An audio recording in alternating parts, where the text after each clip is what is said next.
Universidad San Sebastián, una gran universidad, presenta Agenda Nacional en CNN Chile.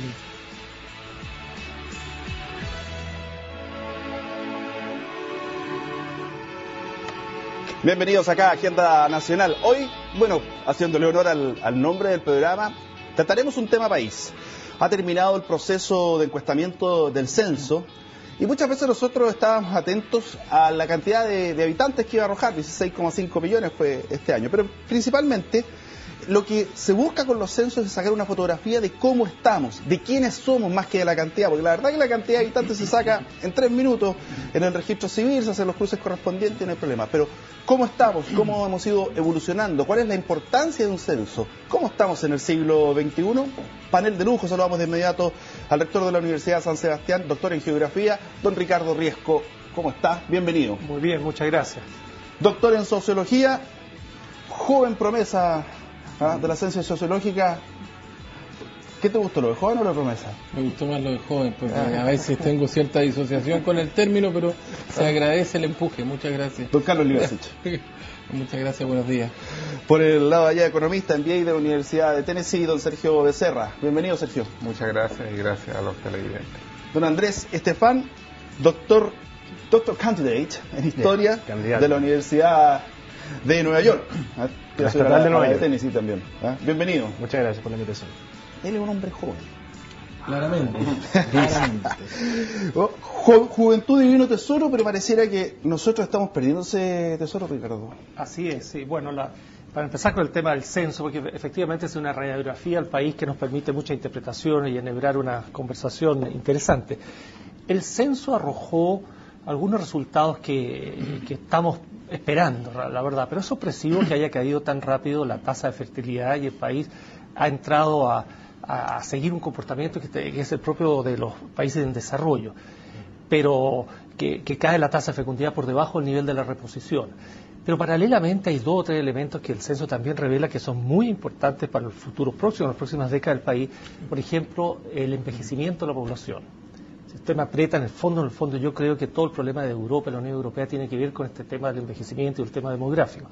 También otro tema muy importante, la concentración territorial de la población. Nosotros estamos en niveles de concentración ya sobre el 85%, más, hablan del 87%, y eso inmediatamente trae una cantidad de desafíos que no están resueltos. El tema de las comunicaciones, de las migraciones al interior de las ciudades, que es un temazo en Chile.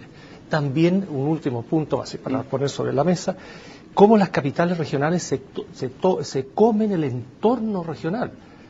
Y una parte positiva, para que no quede eso, a mí me parece que es interesante que Santiago, siendo todavía tener una estructura predominante en el país, se detiene un poco, se morigera eso y empiezan a surgir 2 o 3 núcleos interesantes como es Concepción, como es Valparaíso, como es Coquimbo, por ejemplo, que pueden empezar a contribuir a esa tarea inconclusa que tenemos, que es la distribución de nuestra población en el territorio. Carlos, siempre se dice que es un síntoma de los países desarrollados en vía de desarrollo la caída de la natalidad. ¿Por qué? Porque salen un montón de razones, que el costo de la vida hace que la pareja trabaje, que no hay tiempo para criar a los hijos. ¿Están así? Ahora, o sea, eso es cierto, pero hay una cosa que tiene mayor relevancia, que es el rol de la mujer en toda esta situación. Porque antaño los roles estaban más bien determinados, o sea, era cierta la edad en la que uno se casaba, 20, 21, la mujer estaba casada, tenía tantos hijos, era un rol más bien de recepción y de formación del hogar. Y era, como se dice en términos sociológicos, el macho proveedor, aquel solamente que trabajaba y en el fondo que nutría el hogar. Entonces era como un rol tan determinado que uno decía, bueno, te casarás a tal edad, serás madre a los tantos, esta es tu función. Y ahí como que estaba todo bien, hasta la década de los 70 en adelante, que se produce una apertura de la mujer al mundo laboral, cambia toda esta idea de mundo moderno, Chile se empieza a incorporar en esta idea de mundo globalizado a través de un cambio económico, social, político.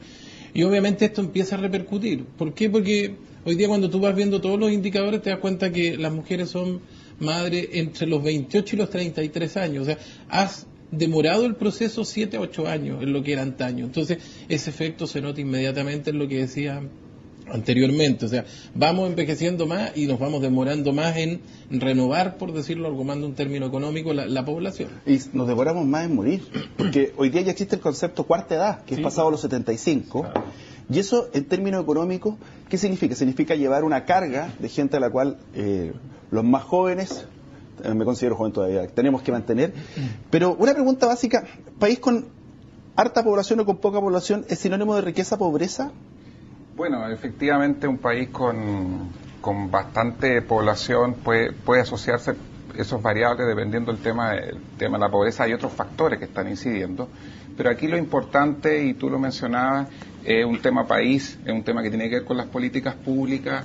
Chile en los últimos 30 años, como decía el rector, ha ido evolucionando, ha ido desarrollándose, pero lo más importante es qué se va a hacer y cómo las políticas públicas están enfrentando el tema de esto de la población, del adulto mayor, esta cuarta edad que tú mencionas, Pablo, que hoy en día no nos estamos haciendo cargo. Como tú bien dices, hay problemas económicos que se van a generar en los próximos 30 años. Por ejemplo, estimaciones dicen, a la tasa que estamos hablando del censo del 2002, a la tasa que se proyectaba en los próximos 30 años, se decía que de cada 3 personas que van a jubilar, personas jóvenes como nosotros que estamos acá, que vamos a jubilar en unos 30 años aproximadamente, de cada 3 personas, 2 no tendrían fondos para poder financiarse. Entonces, esa transferencia de recursos que se produce en la economía es importante, un tema transversalmente. Diferentes gobiernos, diferentes presidentes han tomado medidas, por ejemplo, en el gobierno de la presidenta Bachelet, el tema del bono por hijo, en el gobierno del presidente Piñera, el tema del postnatal, también van en ese sentido. De repente muchos políticos vemos en el Twitter, que sabemos que está ardiendo en este momento, se comenta el tema de que son medidas un poco populistas, un poco para obtener votos, pero el trasfondo que está detrás de esto es generar un incremento, como decía el rector, de revertir esta tasa de los países desarrollados y que está asociado justamente al desarrollo que ha habido en los últimos 30 años y que va a seguir así. Nosotros vemos que la tasa en este momento de crecimiento es 0,97, muy por debajo de lo que fue 1,2, perdón, en el último censo, y en el censo del 92 que es 1,6. O sea, a esta tasa nosotros tendríamos los mismos problemas en el próximo censo que tiene Europa en este momento, y sin tener las políticas públicas al respecto de población de adulto mayor. Y otro problema que yo pienso que después vamos a discutir, que es el tema de la migración también, que generó todos estos conflictos sociales que hubo en Europa el año pasado. Andrés, cuando tú lees un censo nuevito, como este o los últimos, y la evolución histórica de Chile, ¿con qué te desayunas, te sorprendes, qué te llama la atención? Uno de los factores más interesantes cuando uno analiza la historia detrás de estas cifras tiene que ver con las obsesiones. Por ejemplo, si tomamos los censos republicanos, desde 1813, que es el primero que no está reconocido como tal, pero sí se puede considerar una experiencia a rescatar, ya está esta obsesión por cuánta población tenemos, cuánta población necesitamos. De ahí un poco se engarza con la pregunta que hacías antes, más o menos población es más o menos riqueza. Desde el inicio de la República, esta obsesión de que tenemos un territorio muy rico, con muchos recursos, pero no muy poblado. Y por ejemplo, cuando proyectas esa misma pregunta a la década del 60, después del censo del 60, la revista Ercilla, si no me equivoco, publica un artículo con ciertas estimaciones de crecimiento. Se decía que para el año 2000 íbamos a tener 20 millones de habitantes. Entonces después, claro, vienen los resultados del censo 2012, me encuentra que incluso con las expectativas que estábamos trabajando tampoco se cumple. Entonces ahí son ideas, son proyecciones, y tiene que ver mucho con esta dimensión del censo como también un lugar donde se consolidan y se cristalizan muchas de las obsesiones, las preguntas y los deseos que animan en cierto sentido las políticas públicas, pero también la imagen que tenemos de nosotros mismos. Y eso también es lo interesante de los censos, que son, al menos, bueno, hasta antes de la aplicación de la nueva metodología, son instancias netamente republicanas, donde nos reconocemos, donde se hace un alto para saber, bueno, cuántos somos y cómo estamos viviendo. Entonces, es interesante también, más que ver los resultados, tal como decías tú, cuáles son las preguntas que están dando vuelta y qué imagen de nosotros tenemos y en qué medida los resultados que se van arrojando coinciden o no con esas imágenes o también con esas expectativas. ¿Ricardo? Sí, es bien interesante lo que se ha señalado aquí, porque son todos puntos que confluyen podemos tener una conversación bien conducente. Yo creo que Chile está subpoblado desde su inicio, lo que señalabas tú, es verdad. Chile tiene un territorio magnífico, tiene una densidad poblacional baja, el nuevo censo son de 22 habitantes por kilómetro cuadrado. Chile que pudiera tener tranquilamente, a mi juicio, 4 veces más o 50 millones de habitantes tranquilamente, y es un tema que hay que tratar.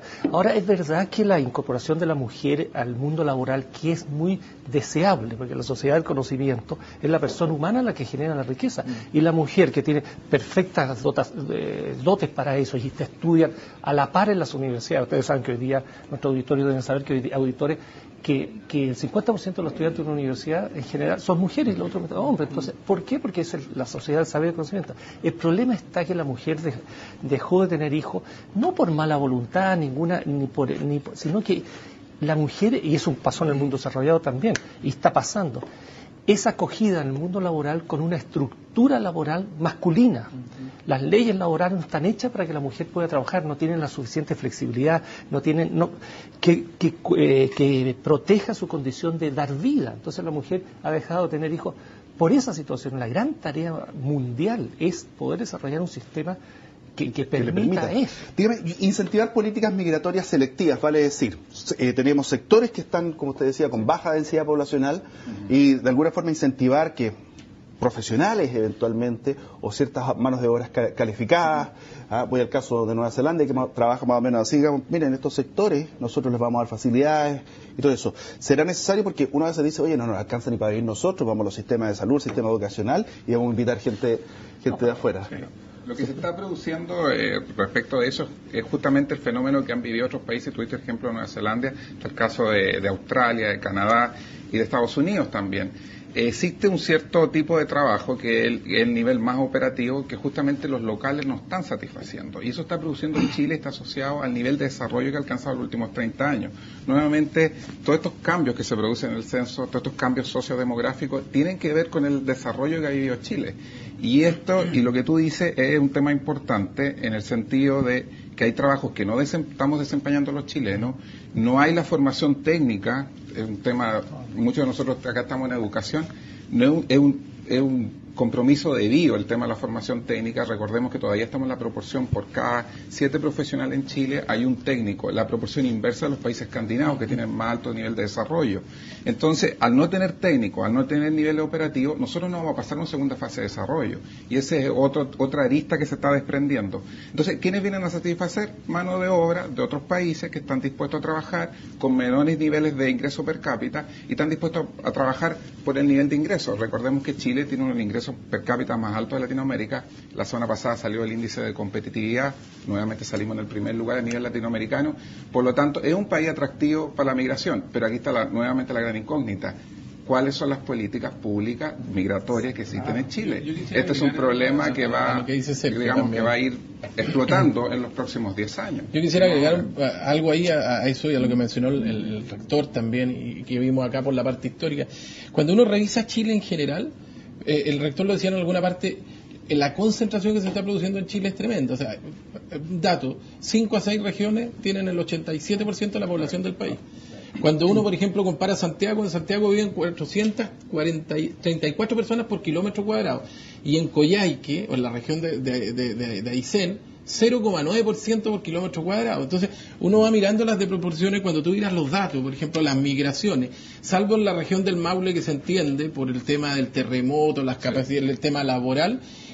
Lo que es la 15ª región que es la que ha crecido, las demás, Magallanes, Aysén, la misma 9ª región, se está produciendo una desertificación poblacional, por inventar un término, que yo diría que es alarmante. Y lo otro que también lo dijeron acá, que yo creo que es más preocupante, es que en todas las regiones, la cabeza de región representa el 80 y tantos % de la población global. Entonces, ahí cuando el rector decía, podríamos ser 50 millones de habitantes sin ningún problema, si nosotros nos remontamos a la historia, a fin del siglo XIX, principio del siglo XX, ya Chile tuvo que abrir geográficamente el terreno para que vinieran otras colonias, otros países a darle vida a algo que nosotros no queríamos poblar. Lo que pasa es que hoy día vamos a tener que volver a hacer esto, pero como decía Sergio, con otro tipo de mano de obra, a lo mejor gente no tan emprendedora, no tan preparada. Entonces ahí uno también va a decir, vamos a poblar, vamos a crear una serie de cosas, pero ¿cómo vamos a crecer? Porque eso no se garantiza. Pero, a ver, yo agarro el mapa de Chile y digo, mira, aquí tenemos tantos kilómetros cuadrados, estamos es poco denso. Pero ¿cuánto de ese territorio es habitable? Porque si yo tomo esa es la pregunta. claro, porque mira, si yo tomo la cordillera, ¿Cuántos podríamos vivir y desarrollar bien una ciudad en la cordillera? Y ahí tenemos menos kilómetros cuadrados. Voy a Campo de Hielo Norte, por ejemplo, que es una cantidad tremenda de kilómetros cuadrados. Claro, nos cambian la estadística, pero entonces... Pero Pablo, en Europa las densidades... Claro, hay que sacar el Chile habitable, el Chile del Valle Central, o sea, porque claro, ahí las tareas están totalmente inconclusas. En Europa hay densidades de 400, en Holanda, por ejemplo, tiene densidad de 400 personas por kilómetro cuadrado, Alemania 250. Entonces, aún los terrenos planos, yo estoy contigo, la cordillera que no la despreciemos, porque la cordillera nos genera toda la minería y Chile sigue siendo un país minero. Pero como para evitarlo. Pero nosotros ese Valle Central y ese desierto del norte tenemos que trabajar. El Valle Central chileno, tú sabes que el clima mediterráneo de Chile, que es el clima que va entre La Serena y Chillán más o menos, es el 1% del clima del mundo. Y de esa superficie en Chile se riega, el 1% está regado. Tenemos que regar, el 3% está regado. Tenemos que regar, cuando tenemos la cordillera nevada. Hay territorio arreglable. Eso es lo que yo decía al comienzo. ¿Hacemos una pausita? ¿Vamos a una pausita? Vamos a una pausita. Te debo la palabra, Andrea. Sí. A usted que está en la casa, por favor participe a través del Twitter en @AgendaNac, @AgendaNac o el hashtag Agenda Nacional. Opiniones, preguntas, lo que quiera. Ya vamos a ir con lo que nos dice don Pato Ramírez, nuestro amigo Gonzalo Rojas, Pepe Casens. Dice, no he sido censado en los 2 últimos procesos. A estas alturas no sé si seré parte de un error muestral o no muestral. Yo tampoco he sido censado. ¿Saben lo que me siento? Un NN estadístico. Ya volvemos. Participe en Twitter. Vuelta acá en Agenda Nacional. Andrés, a ver, cuando uno ve un censo hay que empezar a ver los procesos de integración social. No esperar que desde el Estado solamente surjan las políticas. Y en ese sentido, ¿qué es lo que ves tú? ¿Qué conclusiones sacas de, no te voy a decir de este censo porque no se entregan todos los resultados, pero de cada una de estas muestras censales? O sea, la conclusión que uno saca en estos casos, sobre todo cuando uno advierte que Chile se está convirtiendo en un país mucho más diverso, resultado de los procesos migratorios, es la necesidad también de generar estímulos que no respondan únicamente a políticas públicas. Las políticas públicas son esenciales, son claves. Pero también, como sociedad, nosotros generar instancias para definir en qué términos esa diversidad, vamos a lidiar con esa diversidad, en qué términos vamos a integrarnos y en qué términos vamos a aprovechar todo lo que viene con esa diversidad. Entonces, yo creo que una de las riquezas del censo como evento es que visibiliza estos problemas. O sea, todo el mundo en la vida cotidiana, a todos nosotros vamos viendo esa diversidad, la vamos sintiendo, la palpamos, pero cuando uno tiene esta radiografía nacional y cuando ve efectivamente que es una experiencia que está presente en todas las regiones del país, uno, tiene la posibilidad como ciudadano de pensar qué estoy haciendo yo al respecto y cómo me planteo yo, cómo yo estoy sacando partido de esta diversidad, qué estoy aprendiendo yo de los otros y también cómo estoy acogiendo a quienes llegan a este país buscando una vida distinta o una mejor vida, o llanamente quienes están apostando por un futuro en una tierra distinta. Entonces, me parece importante jugar a estos dos niveles. O sea, por un lado, el Estado tiene que definir políticas públicas al respecto y yo creo que en eso todavía estamos en deuda. No ha habido un debate, creo, consistente al respecto.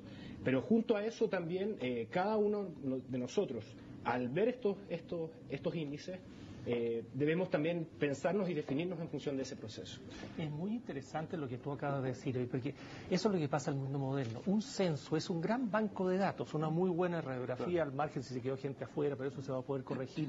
Los márgenes no son tan importantes porque está dentro de lo que pasa siempre en todos los censos. Pero esta radiografía es un gran banco de datos. Ahora el problema es cómo interpretar esos datos. Las políticas públicas son muy interesantes, pero la pregunta central de una política pública no es si es pública o privada, cuál es el contenido, cómo lee ese dato. Nosotros tenemos que ir, por ejemplo, Chile tiene buenos ejemplos con inmigración, la alemana del sur, hace los años 60, el siglo XIX, fue interesantísimo en el sentido que incorporó al activo nacional una parte del territorio que estaba perdido. Entonces, el drama de Chile que me pasa, a mí, por lo menos es mi interpretación, este Chile moderno que está con mucha fuerza, que está creciendo desbocadamente, y copiando al mundo desarrollado, lo hace sin haber concluido tareas urgentes que tiene pendientes.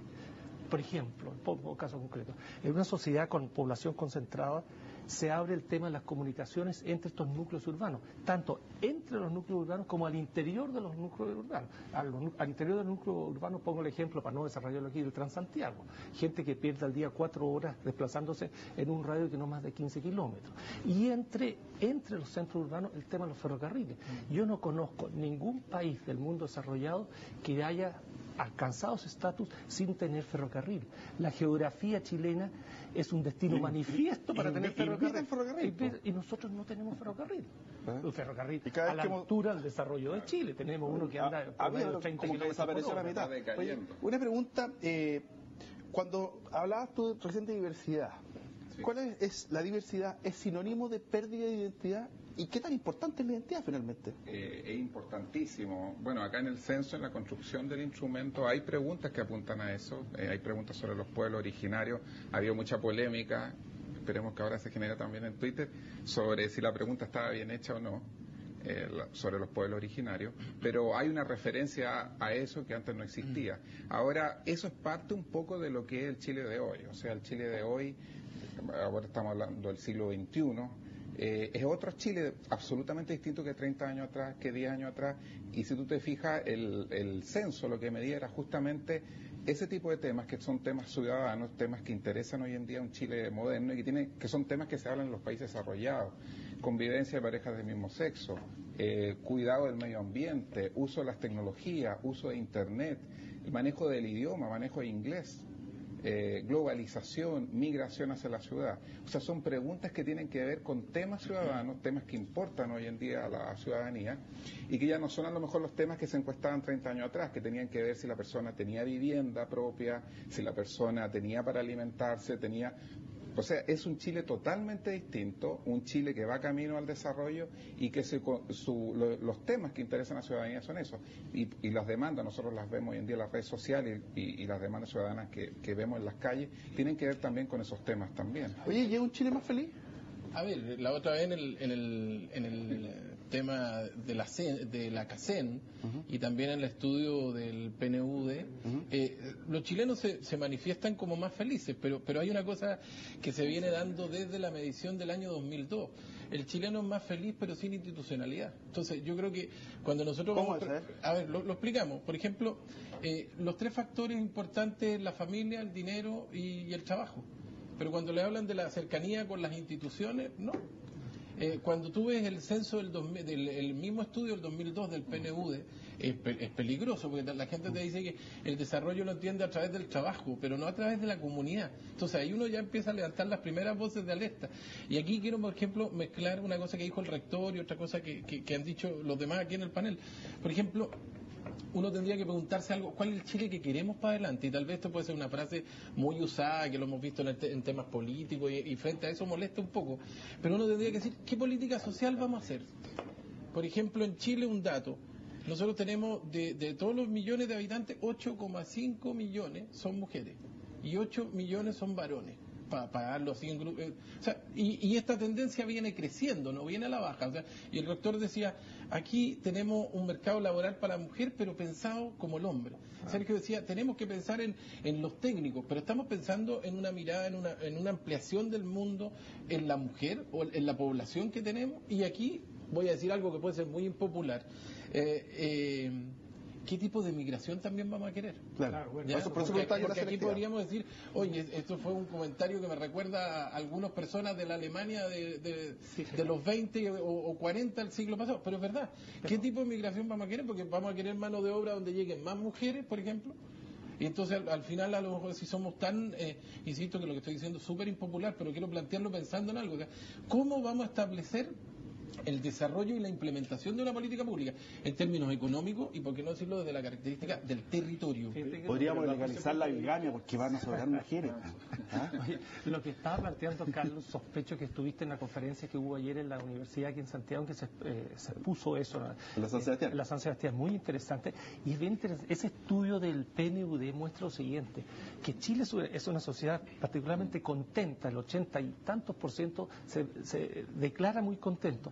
Y la segunda pregunta que declara, que es aún más interesante a mi juicio, que dice que la felicidad no depende de la estructura externa a él, sino que depende de las personas, y eso lo encuentro muy, muy interesante. Y lo que a mí me parece que hay un descrédito generalizado en Chile de las instituciones de toda naturaleza. Ayer se nos mostraban datos de algunas encuestas serias, bien hechas, que muestran que todas las instituciones independientes, si son de naturaleza pública o privada, la naturaleza y de los sectores que están desprestigiadas, pero a mí, a modo de ver, eso es indicador de que estamos en un Chile que avanza muy rápido y que todas las estructuras que tienen que acompañar el desarrollo han quedado obsoletas, independiente de sus características. Y eso es un buen síntoma. Esta es una, llamémosla crisis, pero de crecimiento, que son muy distintas que crisis de déficit, de falta de recursos. Esta de velocidad desembocada, que nos crea problemas. Oye, leamos un poquito los Twitter. Por ejemplo, Pato Ramírez, _eco, dice: no se puede negar que este censo 2012, con sus problemas, pero la cobertura lograda es superior a todos los premios. Error de sistema, nos dice: muchos ancianos que viven más con ahorros escuálidos, menos adultos productivos, futuro esplendor. Paolinda 777: la tercera edad es una fuente laboral que no es valorada, incluso es excluida. Nelson nos dice: ¿cuáles son los parámetros que utilizan para medir o calcular la evolución y qué se entenderá por evolución? Y Víctor Hernández nos dice: cuando estaba preguntando eso de la cordillera, las zonas más frías, nos dice Pablo, por eso se necesita gente aclimatada a la nieve, como Rusia o Ucrania, para poblar y hacer productivas zonas diferentes. Esa es la opinión. Y Antonio Capot dice: soy de la tercera edad, ¿qué futuro me espera? Ahí nos preguntaba don Antonio Capot, que tiene 73 años. Con el tema de la tercera edad hay muchos compromisos de ellos. O sea, son pocas las industrias, pocos los sectores en Chile que se han adaptado a esta propuesta. Por ejemplo, la industria turística, los viajes, el ocio. Pero, por ejemplo, ¿qué pasa con la educación? Sabemos que hay iniciativas en todas las instituciones donde trabajamos, la Universidad de San Sebastián, la Universidad Iberoamericana en mi caso, existen programas, pero son marginales respecto de lo que existe hoy en día para la población joven, la población entre 18 y 24 años, que es la que está ingresando a la educación superior. No hay propuestas que se ajusten. Tú hablabas de la cuarta edad. Nosotros estamos alcanzando esperanzas de vida. Todavía no están los resultados a propósito absolutos del censo. Esto va a ser en marzo del 2013, solamente un conteo preliminar. Pero nosotros estamos alcanzando esperanzas de vida sobre los 80 años. Por lo tanto, toda esa población que se jubila después de los 60, ¿qué hace el resto? Y también todo el tema de cuál es la calidad de vida que tienen. O sea, cuáles son las políticas nutricionales, el cuidado tenemos adultos mayores que son autovalentes, otros que no son autovalentes. Podemos tener la capacidad, mencionaba acá Ricardo el tema del Transantiago, está capacitado, yo vi que la semana pasada se hicieron algunas mejoras en el Transantiago, pero está capacitado para el adulto mayor. Sabemos que el adulto mayor se resbala dentro de los buses, tiene que soportar estos atochamientos, las vías públicas, las calles, no todas las calles tienen suficientes bajadas para adultos mayores. Hay que señalar que la empresa privada, por ejemplo, en muchas oportunidades vio un tremendo nicho de consumo del adulto mayor, porque por muy escuálido que sean los recursos del adulto mayor, mal que mal hay ciertas necesidades que las va a tener que satisfacer. Entonces, hoy día se está buscando mucho el adulto mayor con sus necesidades de consumo, lo estamos viendo desde las cajas de compensación. Para poder finalmente plata. Y lo mismo para decir el estrato C3D, que es de los sectores mejores pagadores que hay en Chile. Oye, mira, quedémonos en ese punto porque las preguntas me impresionan, lo buenas que son, y te está reflejando el Chile real. Preguntas que no están circulando así en las noticias diarias. Mira, tiempo atrás, en el mundo, cuando las expectativas de vida eran del orden del 60, 65 años, la vida consistía en lo siguiente: habían 20 años prelaboral, que eran los jóvenes, la etapa escolar y formativa, educativa, y después unos 35 o 40 años de vida laboral, y aunque sea duro y brutal decirlo, después el tiempo post-jubilado duraba 3, 4, 5 años en promedio y después moría. Hoy día lo que ha pasado en el mundo es increíble, que la etapa post-laboral, la de la tercera edad y cuarta edad, es tan grande como la etapa prelaboral, incluso la va a ganar porque la etapa prelaboral joven se está achicando por la caída de la natalidad. Entonces, lo que se llama el pacto generacional es lo siguiente para nuestros auditores, y con eso no hablo más. La persona que trabaja hoy día mira para arriba, para sus antepasados, y dice, por Dios, yo voy a tener que mantener durante muchos años a la población pasiva a la tercera edad. Y mira para abajo, por Dios, los que me van a tener que mantener a mí mañana son cada vez menos. Eso se llama la rotura del pacto generacional y lo que hace morir los estados benefactores. Ese es uno de los problemas grandísimos. Ahí vamos a echar a ese tema. Cuando vuelva te quiero preguntar lo siguiente, Andrés. Diferencia entre el Chile del siglo XX y el siglo XXI en este sentido. Y un tema también de la tercera edad a la vuelta para que no se me vaya la idea, por favor. Ya. Que es importante. ¿Ya? Oye, ¿de qué manera incide que la U haya salido campeón en la felicidad de los chilenos? No me conteste ahora. Contéstame por ahí. Tienes que hacer esa pregunta. Contéstame el lunes o martes. Pausa y ya volvemos. Ya volvimos por acá. Quédate con ganas de responder acerca de la U. O sea, no creo que responda a esa pregunta, es un poco difícil. Oye, Andrés, radiografía siglo XIX, XX y algo del XXI, que ya tan poquito. Algo sabemos ya. Sí. Bueno, uno de los aspectos interesantes a tener en consideración acá es cómo va cambiando el cuestionario. El cuestionario también nos va dando más luces respecto a cómo somos. Por ejemplo, en el siglo XIX... ¿Qué se preguntaba, por ejemplo? No se preguntaba sobre religión. El censo de 1895 es el primero que asume directamente la pregunta sobre confesión religiosa, porque se asumía que todo el mundo era católico.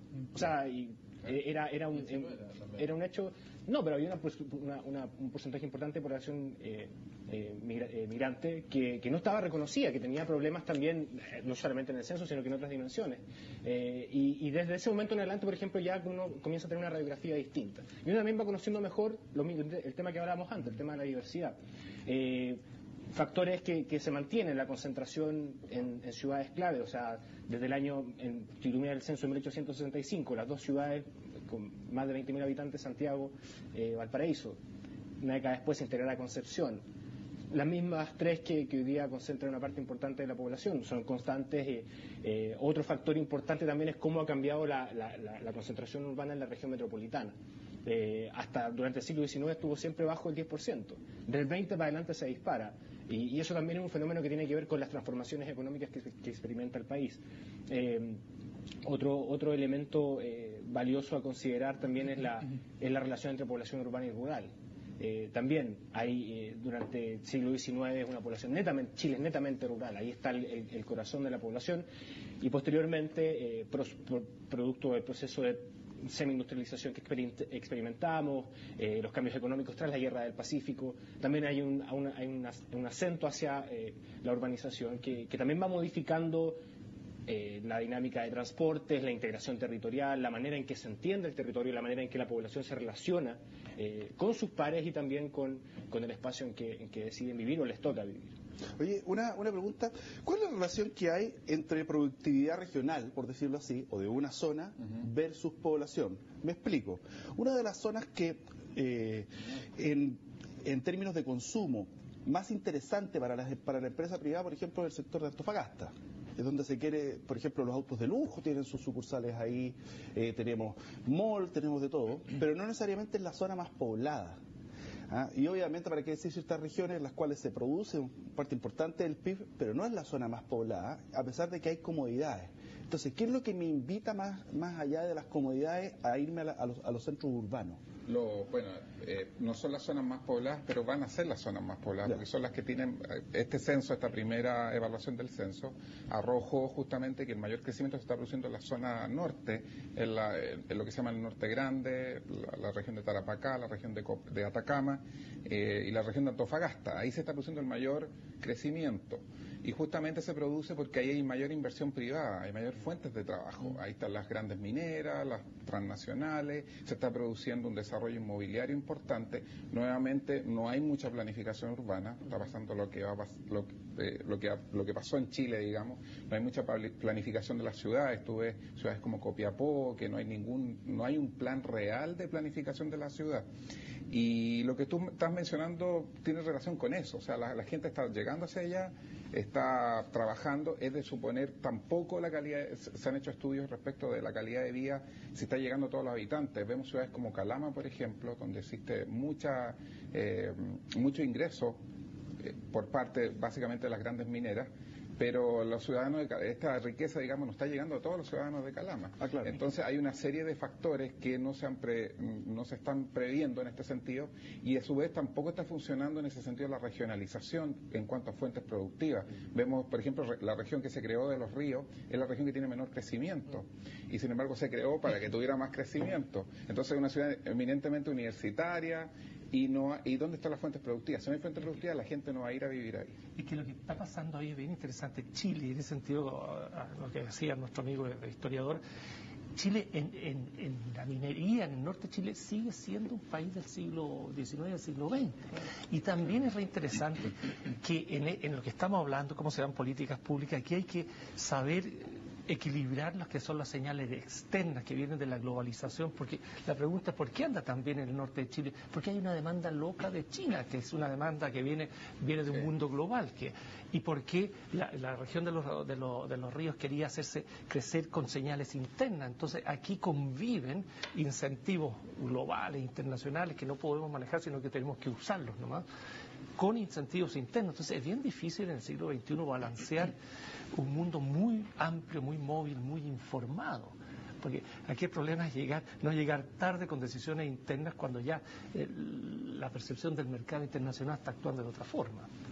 Ahora, hay ciertos hábitos que nos han ido ayudando tal vez a envejecer. Por ejemplo, está la campaña Elige Vivir Sano, vemos en las calles, las municipalidades, el trabajo que se hace con la tercera edad, con el sentido de dar deporte. Entonces, esa prolongación de la vida nos va a significar que nuestro estado de bienestar se ve afectado, y me refiero justamente al fenómeno europeo. Veíamos recién que en el caso de Lufthansa estaban yéndose a Lufthansa, ¿no? Estaban yéndose a huelga. Estamos viendo en España o en Francia el recorte o el apriete de los beneficios sociales. Entonces, ¿cómo lo vamos a hacer? Si por una parte el Estado, que es su deber ético obviamente, darle mejor calidad de vida a la gente, incentivarla, pero por otra parte, ¿de dónde vamos a sacar esa plata? Ahí uno tendría que decir un concepto, perdona. Dale. ¿Vamos a planificar o a reaccionar? Con eso tomo una idea. Disculpa que te haya interrumpido. Buena porción. Bueno, pero también, y ahí podemos también recoger un tema que salió al pasar hace poco, el tema de la felicidad. O sea, precisamente uno ve estas noticias y también analiza cuál es la situación en Chile, y uno tiene legítimo derecho a cuestionar estos índices de felicidad. Sí, somos más felices, menos felices, pero cuando uno comienza a escarbar detrás de ese concepto, que es bien problemático su uso en términos políticos, y muchos precandidatos ya lo están utilizando y parece le están poniendo harto pino a eso, uno tiene que plantearse críticamente sobre qué significa y qué está detrás de esa definición, hacia dónde apunta y cuáles son los parámetros con los que vamos a partir, y sobre eso importante, planificar, no reaccionar, pero planificar también asumiendo de que el proceso de diversificación de este país, el proceso de expansión económica que estamos experimentando, debe estar aparejada con políticas que fomenten, desde poblamiento en sectores que están en crisis, también políticas que promuevan mejores salarios, políticas que promueuen un servicio de salud a la altura de las demandas y las expectativas que tenemos como sociedad. Políticas que promuevan además una equidad en la puerta más cercana, y esto lo estuvimos viendo en algunos capítulos anteriores, a los beneficios del Estado o al Estado, que en el caso de las municipalidades. Y me voy a ir al siguiente ejemplo, y lo hemos visto en la prensa. Tenemos 145.000 millones de pesos, es el presupuesto que tiene, por ejemplo, la municipalidad de Las Condes, y tenemos una municipalidad como San Miguel, La Cisterna, Lo Prado, que andan en los 15.000, 20.000, y donde se requiere más. Yo no me imagino al alcalde de Itacura repartiendo media agua, ni tampoco solucionando problemas para comprar un ataúd para un funeral. Entonces, ahí hay una inequidad. ¿En qué sentido? Ponen como sede comercial una tremenda empresa en la comuna de Las Condes, porque están sus oficinas centrales, y paga 7.800 pesos por el supermercado que tiene en la comuna modesta. Entonces, ha habido también una inequidad que se puede arreglar netamente con decisión política para decir, oye, vamos a distribuir eso de otra forma. O sea, no tiene que meterse el Estado la plata al bolsillo. Exacto, que es lo que pasa un poco en los países desarrollados, donde por ciertas políticas de distribución de la ciudad, las fuentes productivas, las empresas, están en diferentes sectores de la ciudad. Entonces tú tienes, por ejemplo, empresas en La Florida, en Maipú, en Las Condes, en Cerro Navia, en Pudahuel, en todo el espectro de Santiago, y no concentrado, digamos, las diferentes empresas, las diferentes fuentes de trabajo en el fondo, y la que genera estos recursos para los municipios. Yo hablaba la otra vez, por ejemplo, con el alcalde de Cerro Navia el día miércoles o jueves, y me mencionaba, a raíz de un estudio que hicimos con el Instituto de Libertad, con la subdirectora, con Andrea Ojeda, mencionaba la necesidad que tienen ellos de captar empresas para que puedan ir, para que puedan generar recursos, y se produce esa suerte de inequidad. Ahora, acá lo más importante, más que el tema que el Estado genere este tipo de incentivos, es que también la ciudadanía, como en todo, la sociedad, discuta cómo generar estos mecanismos para que la gente pueda generar fuentes de trabajo. Recuerda que en el índice de competitividad lo que más bajó Chile fue en el tema de las fuentes de innovación. Claro. O sea, Chile no es un país que innova, no es un país que crea emprendimientos, que crea fuentes de trabajo. Nosotros tenemos que entregar a la gente más fuentes para trabajar, para generar empleo y generar riqueza. No, yo decía desde el Estado, porque muchas cosas no requieren recursos, sino decisión Exacto. política de cambiar, por ejemplo, en ese sentido la ley de renta, para poder distribuir mejor, y de esa forma no se produzca un círculo vicioso o virtuoso para las comunas ricas, donde tienen un mejor parque automotriz, por ejemplo, y mayor cantidad de automóviles, donde tienen empresas que tributan ahí, y no se produce lo mismo en una comuna, como estaba diciendo, La Pintana, una de las más pobres de Chile, Cerro Navia, San Miguel, Lo Prado, Pudahuel, es la que quiera.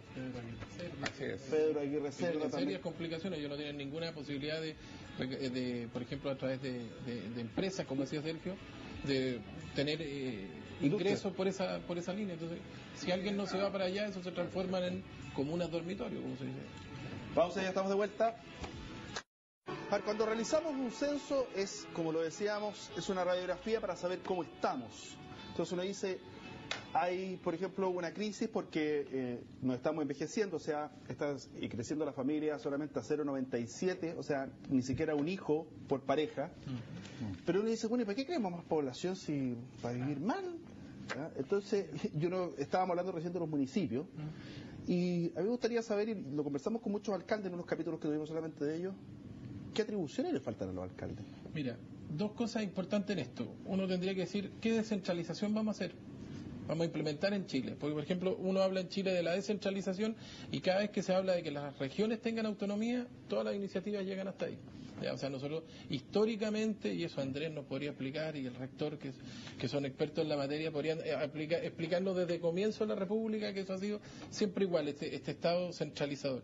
Pero por ejemplo, yo tuve oportunidad ahora de participar en esta semana en un encuentro que organizó la CEMUCH, la Asociación de Empleados Municipales de Chile, y están tocando estos temas. Ellos hablan de mayor empoderamiento, no en el sentido de tener poder, sino decir mayores atribuciones. Mencionaron cosas del censo, por ejemplo, la gente de Frutillar decía, hoy somos la tal región, somos tal comuna en la región, hemos crecido en esto. O sea, los efectos del censo son tan importantes que hoy día la gente se pregunta, dice, estamos creciendo a esto o estamos decreciendo en esto, tenemos estas necesidades, pero ¿qué atribuciones tenemos? Y la gente habla de un gobierno local, donde se puedan gestionar iniciativas, donde en el fondo ellos tengan atribuciones para resolver, porque si no, es decirle a alguien, mire, administrame el problema, pero todo lo grande lo vamos a ver desde Santiago o desde la región metropolitana. Hay una serie de programas donde las regiones se desarrollan, pero los recursos y la planificación se hace desde el nivel central. O sea, no es la región la que puede decir, oye, ¿cómo queremos hacerlo? Y alguien te va a decir, oye, entonces esto es populismo. No, no es populismo, es integración desde la realidad regional para, como lo que decías tú anteriormente, estos ritos, esta cultura, esta forma que tiene cada sector no se pierda ante sí, y como lo dijo el rector en una parte, pero también puede ser conectada al mundo global, porque también lo planteó Sergio y con esto termino la idea. Va a pasar lo que está ocurriendo en Copiapó, o sea, es el crecimiento que tiene la minería lo que determina en el fondo qué tan atrasados estamos en estos temas. Entonces, ¿cómo lo hacemos? Esa es la pregunta. Carlos hace un rato atrás dijo una frase bien buena. ¿Qué hacemos? ¿Planificamos o reaccionamos? Claro. Déjame pescarme de ese punto. Lo que pasa es lo siguiente. Ayer o anteayer salía en el diario que la Boeing, que es la fábrica norteamericana de aviones en Seattle, había recibido una solicitud, un estudio que le había mandado China, que necesitaría 5.000 aviones de la última tecnología para los próximos 20 años, que China está dispuesta a comprarle eso. Entonces yo me pregunto, ¿esa Boeing planifica de acuerdo a sus intenciones internas o reacciona frente a la demanda externa? Es obvio que es algo que surge fuera de sus alcances, la que le motiva a reaccionar. Pero se pueden hacer las dos cosas. Pero lo que pasa es que hay un problema de escala, y eso es re interesante. Tú preguntabas, ¿conviene tener más población? A mí no me cabe ninguna duda que la respuesta es sí. Sí, por lo siguiente, porque mientras mayor población tiene un país, tiene más posibilidades de ser soberano respecto a sus decisiones. Chile con 16 millones de habitantes, 16,5 millones de habitantes, tiene la población de una cincuentena de ciudades medianas que hay en el mundo. Entonces, y el otro argumento para tener población muy buena es que en el momento que la sociedad del saber y el conocimiento es la persona humana, la generadora de riqueza. Un país con poca población es un país pobre. Un país con mucha población es un país rico. Yo creo que esa es una lección de geopolítica, una especie de aforismo geopolítico fundamental. ¿Por qué es importante China? ¿Por qué es importante Brasil? ¿Por qué es importante México, Estados Unidos? Porque tienen población. Oye, se nos acaba el programa, pero, Sergio, mira, ve a la cámara 6, y usted tiene 30 segundos para decir lo que se le ocurra, lo que tenga ganas de decir. 30 segundos. Bueno, como se me ocurre, voy a disentir acá con Ricardo sobre el tema que dice que los países con poca población no pueden ser ricos. Los países con poca población pueden ser ricos, pero ricos en desarrollo. Vemos el caso, por ejemplo, de países como Suiza, Singapur, que han crecido, y en ese sentido Chile en los últimos 30 años ha adoptado una política importante e interesante al respecto, que es poder negociar con diferentes bloques regionales, estar abierto al desarrollo, estar abierto al crecimiento, a diferentes fuentes de ingreso, pero lo más importante es no detener esto y pasar a la siguiente fase del desarrollo. Chile no puede seguir siendo un país que exporte commodities como minería, como pesca, como los recursos forestales. En Chile se tiene que desarrollar la capacidad de emprendimiento e innovación, la educación tiene algo comprometido al respecto, puesto que si no, nunca vamos a ser desarrollados y vamos a seguir estando con estas concentraciones que arrojó el censo en el norte del país, la gente va a empezar a migrar y van a tener los mismos problemas que están teniendo en este momento en Santiago. Así que hay que evolucionar hacia una siguiente fase. Andrés, la 4 es tuya. Toda mía. Toda mía. Te la llevas para la casa, sí. Estamos llenos de cámara acá. Me falta una en la casa. No, básicamente invitar a la ciudadanía a seguir de cerca los resultados del censo. Ahora tenemos estas cifras preliminares, todavía quedan algunos meses antes de que conozcamos los resultados definitivos. Pero es importante que como ciudadanos también usemos estos instrumentos, no los dejemos solamente como artefactos de uso estatal. Nosotros somos quienes proveemos esta información, nosotros hacemos posible esta monopolización de este tipo de conocimiento, y por tanto es información que a nosotros nos atañe, sobre todo en la situación en la que estamos, donde al parecer la política se está redefiniendo, estamos pidiendo más espacios de participación, la política local parece más relevante. Bueno, si queremos participar de manera activa, estos datos son el insumo que necesitamos para saber cómo estamos, qué necesitamos y de qué manera, por ejemplo, podemos corregir desigualdades territoriales, sociales. Ricardo, la 6. Sí, un poquito un cogollo para lo que me señalaba mi vecino, en el sentido que, claro, los ejemplos que él da son países que tienen poca población, pero están insertos en un barrio de vecinos muy grande. Singapur está al lado de China, Holanda es la salida de Francia y Alemania.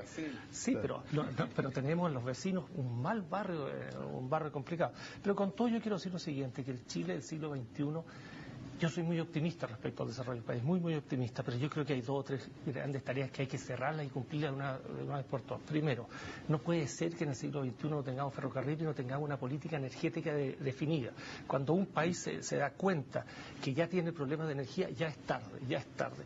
Segundo, el tema de que no puedo desarrollar ahora, pero yo creo poder justificar que Chile es uno de los países ecológicamente más limpios del mundo, por su ubicación en el hemisferio sur, por su ubicación respecto al Océano Pacífico, por su protección de la cordillera de los Andes y por su desierto.